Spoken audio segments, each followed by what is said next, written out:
ሰላም ጤና ይስጥልን ውድ የአሮማ ሚዲያ ቤተሰቦቻችን የሰዓቱን ዜናዎች እንደሚከተለው እናቀርባለን። አብራችሁን ቆዩ። የዩክሬን ፕሬዝዳንት ቮሎዲሚር ዜሌንስኪ ከሩሲያ ባለስልጣናት ጋር ለመደራደር ቱርክ አንካራ ገብተዋል። ድርድሩ በኢስታንቡል ሊጀምር መሆኑን ተከትሎ ከድርድሩ አስቀድሞ ከቱርኩ ፕሬዝዳንት ረጀብ ጣይብ ኤርዶሃን ጋር ተገናኝተው እንደሚነጋገሩ ታውቋል። ዜሌንስኪ አንካራ እንደደረሱ በአውሮፕላን ማረፊያ በሰጡት አጭር መግለጫ እኔ ለድርድር ተገኝቻለሁ፣ ሩሲያን በምን አይነት ደረጃ እንደሚገኙ እናያለን ሲሉ ተናግረዋል።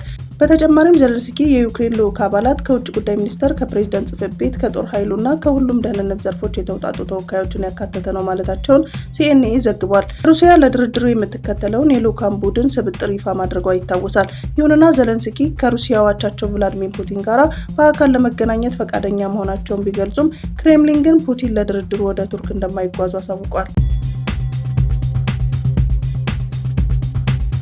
እስራኤል በጋዛ የሚገኙ ፍልስጤማውያን ነዋሪዎች አካባቢውን ለቀው እንዲወጡ ትዕዛዝ አስተላለፈች። እስራኤል ጦርነቱ ከተጀመረ አንስቶ ባልታየ መልኩ በጋዛ የሚገኙ ከፍተኛ ቁጥር ያላቸው ፍልስጤማውያን ነዋሪዎች አካባቢውን ለቀው እንዲወጡ ትዕዛዝ አስተላልፋለች። የእስራኤል መከላከያ ሰራዊት አብዛኛውን ክፍሉ ቀድሞውንም በፈንጂዎች የወደሙ የጋዛ ከተማ ደህንነቱ ያልተጠበቀ ብሎ የበየነ ሲሆን ከተማውን ተጠልለው የሚገኙ ነዋሪዎችም ሊፈጸም ከታቀደው ከፍተኛ ጥቃት በፊት ራሳቸውን ደህንነት አካባቢውን ለቀው እንዲወጡ ተናግረዋል። በእስራኤል ከተለያዩ ህንፃዎች መካከል ኢስላሚክ ዩኒቨርሲቲ፣ አልሺፋ ሆስፒታልና 3 የቀድሞ ትምህርት ቤቶች ይገኙበታል። እስራኤል ሐማስ እነዚህን ህንፃዎች ማዘዣና መቆጣጠሪያ ማዕከላት አድርጎ እየተጠቀመባቸው እንደሆነ በመጥቀስ ትከሳለች። የአካባቢውን ባለስልጣናትና የእርዳታ ድርጅቶች በበኩላቸው እነዚህ ስፍራዎች ላይ በሺዎች የሚቆጠሩ ንጹሃን መጠለላቸውን ተናግረዋል። ሰዎች ከነዚህ ቦታዎች እንዲለቁ ለማድረግ ጊዜ እንደማያስፈልግ የገለጹ ሲሆን ውሳኔው ከፍተኛ ቁጥር ባላቸው ሰዎች ላይ ጉዳት ሊያደርስ እንደሚችል አስጠንቅቀዋል ሲል ሚድል ኢስት ሞኒተር ዘግቧል። ትራምፕ በገልፍ ሀገራት የአረብ መሪዎች በተሰበሰቡበት ይህንን ጉባኤ ብዙዎቹ በቅናት ይመለከቱታል ብለዋል። በዚህ ቀጠና ሊደርስባቸው የሚችሉ አስደናቂ ስምምነቶች አሉም ሲሉ አክለዋል። ትራምፕ የባይደን አስተዳደር ብቃት የጎደለው መሆኑን ይህንን ክፍተት ፈጥሯል ሲሉ ከሰዋል። የአሜሪካ ፕሬዝዳንት በዚህ ጠረጴዛ ላይ ያሉ ሰዎች የኔ ታማኝነት የት እንዳለ ያውቃሉም ብለዋል። ይህን ተከትሎ ከኢራን ጋር ስምምነት ማድረግ እንደሚፈልጉ በመናገር ይህ እንዲሆን ግን ሽብርን መደገፍ ማቆምና ኒውክሌር ጦር መሳሪያ ሊኖር አይገባም ሲሉ ተደምጠዋል። የዩናይትድ ስቴትስ ፕሬዝዳንት ለፍልስጤማውያን የወደፊት ደህንነትና ክብር ተስፋ አደርጋለሁ ያሉ ሲሆን ነገር ግን የጋዛ መሪዎች በሁከት የሚቀጥሉ ከሆነ ግን ይህ ሰላም ሊሆን አይችልም ሲሉ ተናግረዋል። ትራምፕ አክለውም በዚህ ክፍል ውስጥ ያሉ መሪዎች ይህንን ግጭት ወደ ፍጻሜው ለማምጣት የወሰዱትን ገንቢ ሚና አጽድቀዋል። ትራምፕ አክለውም በዚህ ክፍል ውስጥ ያሉ መሪዎች ይህንን ግጭት ወደ ፍጻሜ ለማምጣት የወሰዱትን ገንቢ ሚና አድንቀዋል። እስራኤላዊ አሜሪካዊ ታጋጅ ኤዳን አሌክሳንደር እንዲለቀቅ ላደረጉት ድጋፍም መሪዎቹን አመስግነዋል። በሌላም በኩል የአሜሪካ ፕሬዝዳንት ዶናልድ ትራምፕ ጊዜያዊ የሶሪያው ፕሬዝዳንት አህመድ አልሻራ፣ የሳውዲ አልጋ ወራሽ ልዑል መሐመድ ቢን ሳልማን እና የቱርኩ ፕሬዝዳንት ረሲፕ ታይብ ኤርዶሃን በበይነ መረብ መክረዋል። የዋይት ሀውስ የፕሬስ ሴክሬታሪ ካሮል ሌቪት ኤርዶጋንና ሳልማን ትራምፕ በሶሪያ ላይ የተጣለውን ማዕቀብ በማንሳቱ ምስጋና እንዳቀረቡም ተናግረዋል። ውሳኔው ደፋርም ሲሉ መሪዎቹን ማነጋገራቸውን ካሮሊን ሊቬ አክላለች። በኤክስ ላይ ባሰፈረችው ጽሑፍ ትራምፕ ለአልሻራ እንደተናገሩት በሶሪያ ታሪካዊ ነገር ለመስራት ትልቅ እድል እንዳላቸው ገልጻለች። በተጨማሪ ሶሪያ ይህንን ስምምነት እንድትፈርም ትራምፕ ጠይቀዋል። በአሜሪካ የሚመራው የመካከለኛ ምስራቅ ሀገራት ከእስራኤል ጋር ያላቸውን ግንኙነት መደበኛ ለማድረግ የሚደረገውን እንቅስቃሴ የአብርሃም ስምምነት በመባል ይታወቃል። ሁሉም የውጭ አሸባሪዎች ሶሪያን ለቀው እንዲወጡ ንገራቸው ሲሉ ትራምፕ አክለዋል።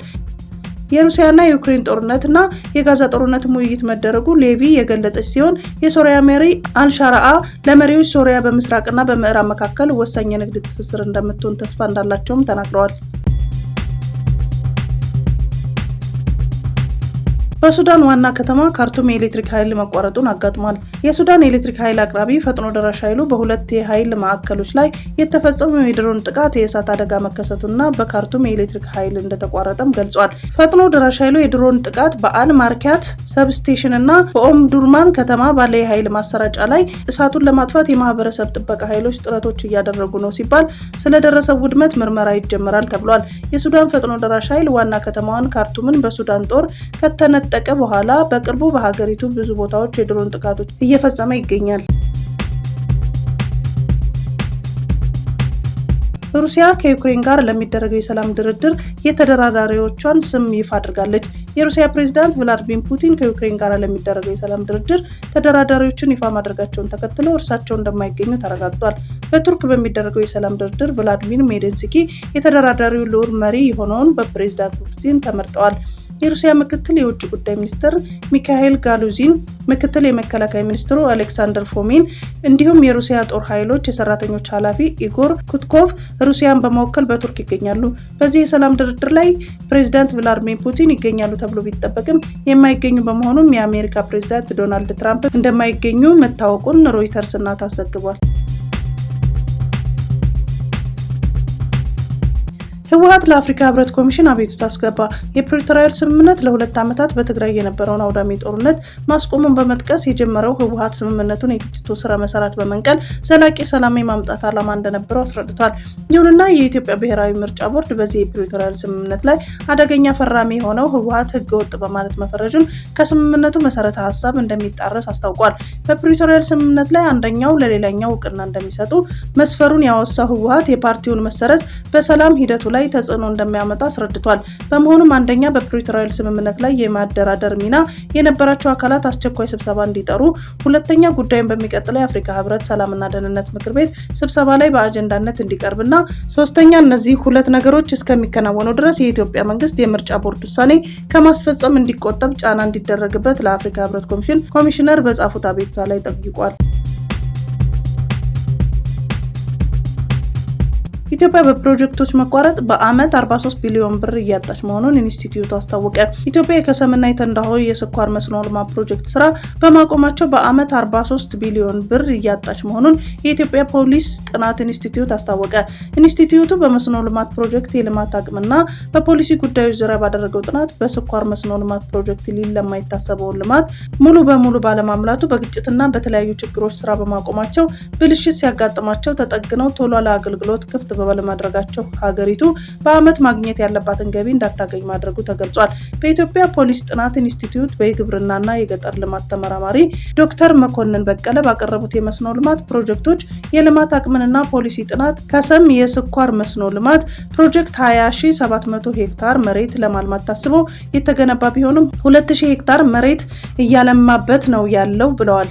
ሊለማ የታሰበው መሬት ባለማልማቱ ሀገሪቱ በአመት 10 ቢሊዮን ብር ገቢ እያጣች ነው ሲሉም ገልጸዋል። በተጨማሪም በተንዳሆ የስኳር መስኖ ልማት ፕሮጀክት 60,000 ሄክታር መሬት በመስኖ ለማልማት ታስቦ የተገነባ ቢሆንም ካለፉት 9 ዓመታት ጀምሮ አገልግሎት እየሰጠ አለመሆኑን በዚህ ሀገሪቱ በአመት 33 ቢሊዮን ብር ገቢ እያጣች ነው ሲሉ አብራርተዋል። ከሁለቱ የመስኖ ልማት ፕሮጀክቶች ሀገሪቱ በአጠቃላይ በአመት 43 ቢሊዮን ብር እያጣች ነው ሲሉ መናገራቸውን ኢፒድ ዘግቧል።